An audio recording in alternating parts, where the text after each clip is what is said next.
हुकूमत ने पेट्रोल 10 रुपये 20 पैसे फी लीटर सस्ता कर दिया। शहरियों ने महंगाई के तनाजुर में कीमत मजीद कम करने का मुतालबा किया। हुकूमत का बड़ी ईद पर आवाम को तोहफा, पेट्रोलियम मसनूआत सस्ती कर दी। पेट्रोल 10 रुपए 20 पैसे और डीजल 2 रुपए 33 पैसे फी लीटर सस्ता कर दिया गया, जिसके बाद पेट्रोल की नई कीमत 258 रुपए 16 पैसे और डीजल की 267 रुपए 89 पैसे हो गई। महंगाई के तनाजुर में शहरियों ने पेट्रोल मजीद सस्ता करने का मुतालबा कर दिया, जिनका कहना है कि महंगाई के असरात पेट्रोलियम मसनूआत सस्ती होने के सम्राट को जाहिर कर देते हैं। पेट्रोल की कीमत 200 रुपए फी लीटर होनी चाहिए। बिजली के रेट बढ़ा देते, पेट्रोल सस्ता कर देते हैं, तो अब बात तो वहीं आ गई ना। इसके अलावा महंगाई तो कम नहीं हो रही है, महंगाई तो मजीद बढ़ रही है। भी नहीं होता यार, अगर ये 10 रुपये भी हो जाए तब भी ये लोग रेट कम नहीं होते, चीज़ों में किसी और में लग जाते, इसी तरह टैक्स बढ़ जाते हैं, ये इधर से उधर घुमा रहे हैं बस, और कुछ रेट तो वो आने ही नहीं है। कम से कम भी तो 200 तो होना चाहिए। हुकूमत की जानिब से पेट्रोलियम मसनूआत की नई कीमतों का नोटिफिकेशन जारी करने के बाद नई कीमतों का इतलाक रात 12 बजे से कर दिया गया। कैमरामैन सज्जाद रईस के साथ वसीम इफ्तिखार, सिटी 20। गवर्नर सिंध कामरान खान टेसोरी से के इलेक्ट्रिक के CEO सैयद मोनस अब्दुल्ला अलवी की मुलाकात। बिजली की लोड शेडिंग से मुतालिक अमूर पर तबादला ख्याल किया गया। खुर्शीद रहमानी हमारे साथ मौजूद हैं, मुलाकात का अहवाल बताइएगा। जी, गवर्नर सिंध कामरान खान टेसोरी से के इलेक्ट्रिक के CEO मोनस अब्दुल्ला और उसके अलावा मिनिस्टर कमिश्नर पराशी गुजारजनी ये लोड शेडिंग है, उससे मुताबिक जो है लोगों से तबादला किया गया है। सरकार ने गवर्नर सिंह को इस मौके पर कहा कि अस्पतालों में बिजली के तसलसल के सामने बनाए। उसके बाद गवर्नर सिंह ने हिदायत की कि शहर के बारे में शेडिंग और बिल की शिकायत का पूरी अदा किया जाए। ठीक है खुर्शीद, आपने हमें अपडेट किया। ब्रिटिश डिप्टी हाई कमिश्नर सारा मोनी, डिप्टी और हेड ऑफ मिशन के सूबाई वज़ीर सकाफत और सियाहत सैयद जुल्फ़िकार अली शाह से मुलाकात। ब्रिटिश लाइब्रेरी में मौजूद सिंध के कदीमी रिकॉर्ड के मामलात पर गुफ्तगू की गई। ब्रिटिश वफ़द ने डिविजनल लाइब्रेरीज़ में कल्चर कॉर्नर बनाने की ख्वाहिश का इजहार किया। ब्रिटिश डिप्टी हाई कमिश्नर सारा मोनी ने मुलाकात की है सूबाई वज़ीर सकाफत और सियाहत सैयद जुल्फ़िकार अली शाह से। ब्रिटिश लाइब्रेरी में मौजूद सिंध के कदीमी रिकॉर्ड के मामलात पर गुफ्तगू की गई। ब्रिटिश वफ़द ने डिविजनल लाइब्रेरीज़ में कल्चरल कॉर्नर बनाने की ख्वाहिश का इजहार भी किया। मुलाकात में दो तरफ़ा सियाहत व सकाफ़त के मामलात पर गुफ्तगू हुई। गुफ्तगू में कहा गया कि दो तरफ़ा सियाहती और सकाफ़ती ताल्लुकात को मज़ीद मौसर बनाने की ज़रूरत है। तो आपको खुशामदीद कहेंगे। बड़ी ईद की तैयारियां उरूज पर हैं। डिफेंस के प्राइवेट फार्म में खूबसूरत और भारी भरकम जानवर शहरियों की तवज्जो के मरकज़ बन गए हैं। फार्म में चांद, बैल, ऊँट और भारी भरकम गाय मौजूद है। मज़ीद बात कर लेते हैं आयमा खान से। आयमा, बताइएगा इनकी कीमतें क्या हैं? जी बिल्कुल, देखें ईद कुर्बान की आमद है और बड़ी ईद की बड़ी खुशियां जो हैं वो इस वक्त उरूज पर हैं। इस वक्त मैं डिफेंस के इलाके में मौजूद हूँ और यहाँ पे जो है वो एक प्राइवेट फार्म बनाया गया है, जहाँ पे खूबसूरत भारी भरकम बैल और गाय और दीगर जो जानवर हैं कुर्बानी के, वो यहाँ पे मौजूद है। और इनकी सहूलत के लिए मेरे कैमरामैन नजरान अगर आपको दिखा सके तो कितने इत्मीनान से जो है वो ये तमाम जानवर यहाँ पे जो है वो बैठे हुए हैं। इनकी सहूलत के लिए जो वो यहाँ पे पंखा भी लगाया गया है, जबकि इसके अलावा जो है वो टेंट में इनको रखा गया है ताकि जो है वो जानवरों को गर्मी से बचाया जा सके। शहर कायद में जो है वो गर्मी अपने उरूज पर है, ताहम इंसानों के साथ साथ जो जानवर हैं वो भी बेहाल हो जाते हैं। मेरे अकब में देखें तो खूबसूरत चांद बैल है जो इस वक्त जो है वो चारा खाने में मसरूफ है। और चांद बैल देखें तो हम इसके अलावा चांद बैल के अलावा यहाँ पे जो है वो 50 मन का जो है वो बैल भी मौजूद है, 50 मन के जानवर भी यहाँ पे मौजूद हैं, जो कि शहरियों की तवज्जो का जो है वो मरकज बन रहे हैं। यहाँ पे अगर देखें तो ये सफेद बैल है और ये इंतहाई खूबसूरत बैल है, जो कि यहाँ पे बच्चे भी आ रहे हैं और जो है वो यहाँ पे आके देख रहे हैं। हमारे साथ जो है वो व्यापारी मौजूद हैं, इनसे तफसीलात लेते हैं। आप मुझे ये बताइएगा कि ये बैल और ये जानवर जो कुर्बानी के हैं, ये आप लोग कहाँ से लेके आए हैं? जी, ये माशाल्लाह हम अपने फार्म से लेके आए हैं और अपनी कुर्बानी के लिए। बाकी सारे जानवर हमने सेल कर दिए हैं, अगले साल के लिए और चीज़ लेके हैं। माशाल्लाह ये इनको हम देखभाल करते हैं कि ये देसी वनडे पे चलाते हैं और इनको हर सीज़न के हिसाब से हर चीज़ दिया जाता है।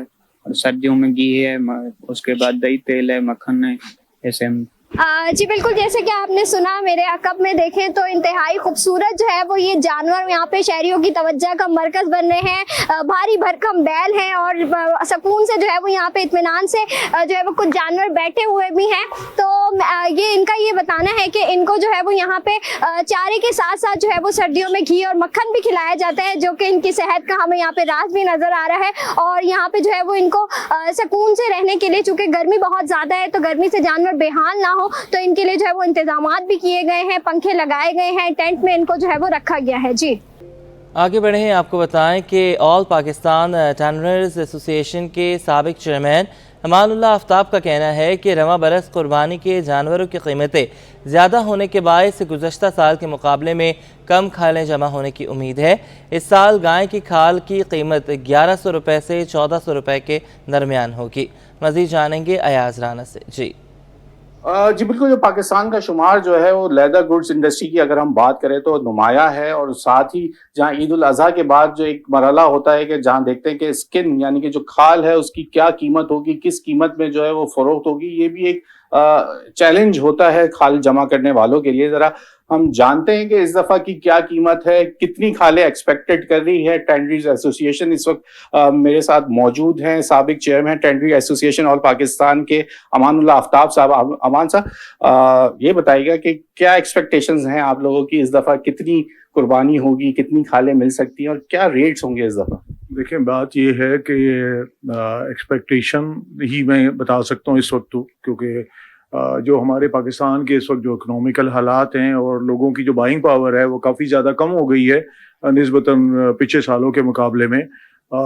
मेरे ख्याल में कि जो इस साल एक्सपेक्टेड है, मैं ये समझता हूँ कि 2.8 मिलियन या 3 मिलियन के करीब जो है वो काउ हाइड्स की कुर्बानी होगी, और जो बकरे है वो तकरीबन आप समझ लें कि कोई 30 लाख से पहले के 35 लाख के दरमियान, जो कि लास्ट ईयर का फिगर है वो कोई 3.3 मिलियन की तादाद है जो कि बकरों की कुर्बानी हुई थी। दुम्बे की कुर्बानी आप समझ लें कि कोई 2-1 लाख जानवर दुम्बे के होंगे जो कुर्बानी होंगे, और ऊंट जो है तकरीबन 1 लाख के करीब हैं। तो ये मुख्तलिफ किस्म की तादाद मिला के ये कोई आप समझ लें कि 6 अरब रुपए एक अंदाजा है कि 6 अरब रुपए की रेवेन्यू के बराबर जो है ये कुर्बानी की खालें इस ईद पे इकट्ठी होंगी। क्या गाय की खाल की क्या कीमत होगी इस दफा कुछ? जी, गाय की खाल की कीमत जो अंदाजा है वो ये है कि जो कराची या सिंध का जो जानवर है उसका अंदाजा है कोई 1000 रुपए से लेके 1100 रुपए गाय की खाल की रेट होंगे, और जो बकरे के खाल है वो तकरीबन 450 रुपए है।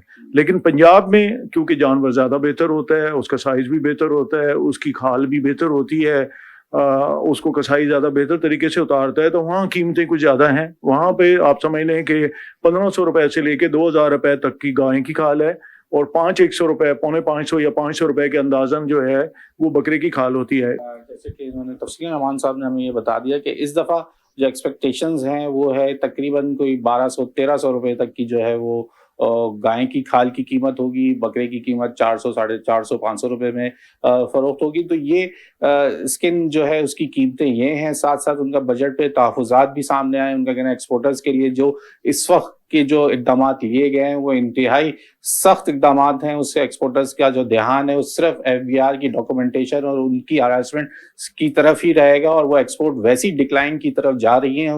हुकूमत को चाहिए कि वो ऐसे इक़दामात ना करें, ऐसे इक़दामात हों जिससे उनके जो है अपने रेवेन्यू तो बढ़ा सकें, लेकिन जो एक्सपोर्टर्स है उसके लिए ज़हनी सुकून होना भी एक ज़रूरी है। जी, सिंध में मुमकिना सैलाबी खतरे के मामले पर एडवोकेट मोहम्मद खान ने इंतजामात न करने के खिलाफ दरख्वास्त दायर कर दी। अदालत ने दरख्वास्त समाअत के लिए 20 जून को मुकर्रर कर ली है। सिंध में मुमकिना सैलाबी खतरे के पेश नज़र एडवोकेट मोहम्मद खान ने इंतजामात न करने के खिलाफ दरख्वास्त दायर की है। दरख्वास्त में चीफ सेक्रेटरी सिंध, सेक्रेटरी आपाशी और दीगर को फरीक बनाया गया है। समाअत 20 जून को होगी। दरख्वास्त समाअत के लिए मुकर्रर कर दी गई है। दरख्वास्त गुजार मोहम्मद खान ने मौक़िफ़ अपनाया। सिंध में एक बार फिर सैलाब का ख़तरा बताया जा रहा है। 2022 से भी ज़ायद बारिशों का इम्कान ज़ाहिर किया गया है, लेकिन ताहाल इंतज़ामिया की जानिब से कोई हिफाजती इंतज़ामात नहीं किए गए। हिफाजती बंद भी कमज़ोर पड़े हैं। इमरजेंसी के लिए कोई निज़ाम तक मुतारिफ नहीं कराया गया। 2010 और 2022 के सैलाब मुतासरीन अब तक अपने घरों को वापस नहीं लौटे। वकील दरख्वास्त गुजार ने यह भी कहा कि अगर एक बार फिर सैलाब आया तो बड़ी तबाही आ सकती है। इस तबाही से बचने के लिए NDMA PDMA ने कोई इक़दामात नहीं किए। सिंध हुकूमत ने अब तक कोई इक़दामात नहीं उठाए। बिजली के बिलों के जरिए म्यूनसिपल टैक्स की वसूली के खिलाफ केस जमात इस्लामी ने मेयर कराची के खिलाफ तौहीन अदालत की दरख्वास्त दायर कर दी। दरख्वास्त गुजार का कहना है कि मेयर कराची ने म्यूनसिपल टैक्स वसूली के मामले पर कमेटी के क़याम और काउंसिल से मंजूरी से बयान हल्फी जमा करवाया था। जमात इस्लामी ने मेयर कराची के खिलाफ तौहीन अदालत की दरख्वास्त दायर कर दी। दरख्वास्त में कहा गया है कि मेयर कराची ने म्यूनसिपल टैक्स वसूली के मामले पर कमेटी के क़याम और काउंसिल से मंजूरी से बयान हल्फी जमा करवाया था। अदालती हुक्म और बयान हल्फी के मुताबिक अमल ना करके तौहीन अदालत की गई है। दरख्वास्त में यह भी मौक़िफ़ अपनाया गया कि मेयर कराची ने 300 यूनिट से कम इस्तेमाल वाले सार्फिन पर टैक्स ना लगाने की यकीन दहानी करवाई थी। म्यूनसिपल कमिश्नर ने 31 मई को कमेटी के क़याम का नोटिफिकेशन जारी किया।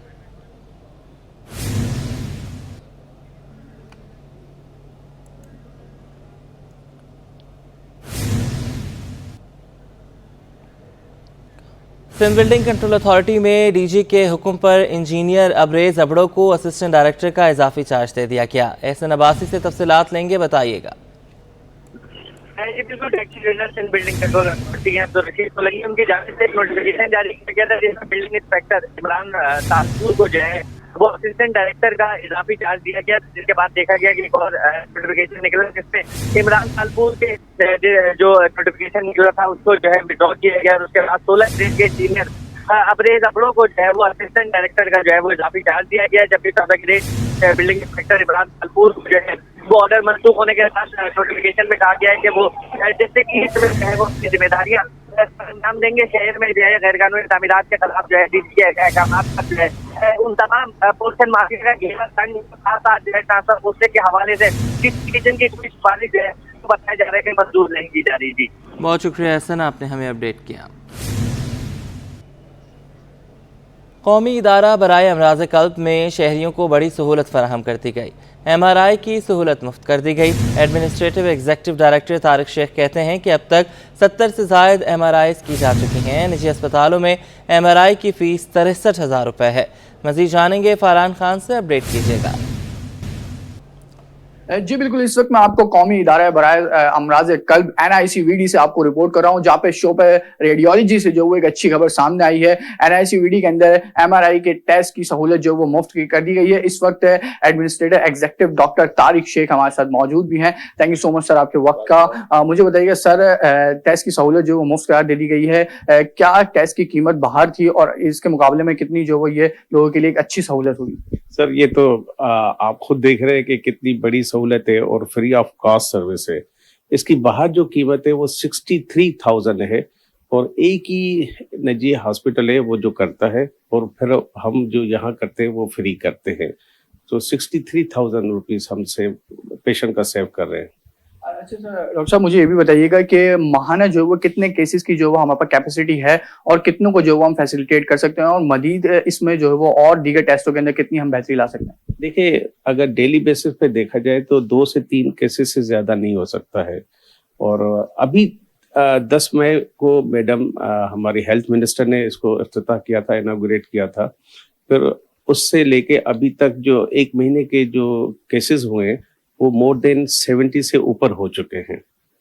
जी बिल्कुल, इस वक्त जो है डॉक्टर साहब हमारे साथ मौजूद थे जिन्होंने आपको बराह रास्त तफसीली जो वो आगाह भी किया कि कितना जो वो माहाना केसेस जो वो फैसिलिटेट किए जा चुके हैं और यौमिया कितनी की कैपेसिटी है और निजी अस्पतालों के मुकाबले में ये टेस्ट कितने का किया जाता है और NICVD के अंदर ये सहूलत बहाल होने के बाद मरीजों को जो वो कितनी बड़ी जो वो सहूलत दी जाएगी। इस तरीके की मजीद फैसिलिटेट के लिए जो वो हेल्थ मिनिस्टर और दीगर से जो वो कोशा है और उनकी काविशों के बाद NICVD में मजीद जो वो इस तरीके की टेस्ट की सहूलत को बहाल कराने में कोशिश रहेगी। जी, बजट के बाद स्टॉक मार्केट की ऊंची उड़ान, सरमायाकार सरगर्म है।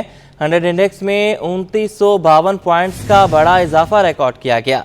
100 इंडेक्स 76,706 की बुलंद सतह पर बंद हुआ। शेयर्स की कीमत बढ़ने पर मार्केट कैपिटलाइजेशन में 275 अरब रुपए का इजाफा हो गया। बात कर लेते हैं अशरफ खान से, अपडेट कीजिएगा। सकते हैं ये आपका स्टॉक मार्केट सरकारों के लिए बहुत अच्छा रहा। तो बजट के बाद देखा गया है स्टॉक मार्केट में ऊंची उड़ान देखी गई। एक हफ्ते में 100 इंडेक्स में 2952 पॉइंट का बड़ा इजाफा रिकॉर्ड किया गया। एक हफ्ते में 100 इंडेक्स 4% बड़े इजाफे से 76,706 की बुलंद सतह पे बंद हुआ है। नए माली साल बजट में स्टॉक मार्केट में मुस्बत असरात मरतब किए। रिपोर्ट में कहा गया कि स्टेट बैंक ने एक साल सूद में 1.5% कमी भी मुस्बत असरात हुए हैं। कैपिटल टैक्स बजट में बरकरार रखने को खुशहाल करार दिया गया है और साथ ही कहा गया कि 15 माह बाद जो ऑटो सेक्टर की फ्लोट 4% इजाफे से 10,950 यूनिट के करीब रह गई है। अगले हफ्ते में देखा जाए स्टॉक मार्केट में 85 अरब रुपए के करीब जो है मालियत के 2,05 करोड़ शेयर का कारोबार देखा गया है। ठीक है अशरफ, अभी आप हमारे साथ रहिएगा। करेंसी मार्केट की हफ्तावार रिपोर्ट भी जारी की गई है। एक हफ्ते में इंटरबैंक में अमेरिकी डॉलर 31 पैसे महंगा हुआ। इस पर भी अशरफ खान से तफसीलात लेंगे, बताइएगा। करेंसी मार्केट में रुपए का प्रेशर देखा गया। एक हफ्ते में इंटरबैंक में अमेरिकी डॉलर 31 पैसे महंगा हुआ, 278 रुपए 51 पैसे पर बंद हुआ। जबकि दूसरी जानिब एक हफ्ते में ओपन मार्केट में जो डॉलर है 19 पैसे महंगा होकर 280 रुपए 25 पैसे पर पहुंच गया है। एक हफ्ते में यूरो 3 रुपए 70 पैसे सस्ता होकर 296 रुपए 87 पैसे का हो गया। एक हफ्ते में बरतानी पाउंड की बात की जाए तो 1 रुपए 40 पैसे कम होकर 352 रुपए 84 पैसे पर आ गया। एक हफ्ते में यूएई दिरहम जो है 44 पैसे कमी से 75 रुपए 55 पैसे, जबकि सऊदी रियाल 68 पैसे कमी से 73 रुपए 49 पैसे का हो गया है। जी बहुत शुक्रिया अशरफ, आपने हमें अपडेट किया।